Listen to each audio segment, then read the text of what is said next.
মনোবীক্ষণ polyclinic, চিকিৎসার জগতে এক দশক। এখন এখানে সব বিষয়ে ডাক্তারবাবু একসাথে তলায়।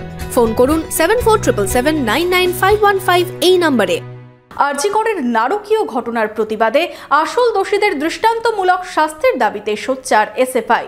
সোমবার দুপুরে বহরমপুর জেলা কার্যালয় থেকে শুরু হয় এসএফআই এর প্রতিবাদ মিছিল। মিছিলের পাশাপাশি রাস্তা অবরোধ করেও চলে বিক্ষোভ। আরজিকর কাণ্ডের প্রতিবাদে এবার বহরমপুরে মিছিল, রাস্তা অবরোধ করে বিক্ষোভ এসএফআই এর।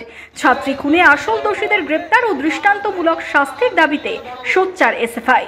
সোমবার দুপুরে বহরমপুরে জেলা কার্যালয় থেকে মিছিল শুরু হয়। টেক্সটাইল মোড় হয়ে প্রশাসনিক ভবনের সামনে দিয়ে লালদিঘি হয়ে সমবায়িকা মোড়ে শেষ হয় মিছিল। মিছিল শেষে সমবায়িকা মোড়ে রাস্তা অবরোধ করে বিক্ষোভ দেখান এসএফআই নেতৃত্ব। শুধু আরজিকর কাণ্ড নয়, এর পাশাপাশি কলেজে ছাত্র নির্বাচন, রাজ্য ও কেন্দ্রের সমস্ত শূন্য পদে নিয়োগ এবং মুর্শিদাবাদ বিশ্ববিদ্যালয়ের পরিকাঠামোগত উন্নয়নের দাবিতেও এদিন সোচ্চার হন ছাত্র সংগঠনের সদস্যরা।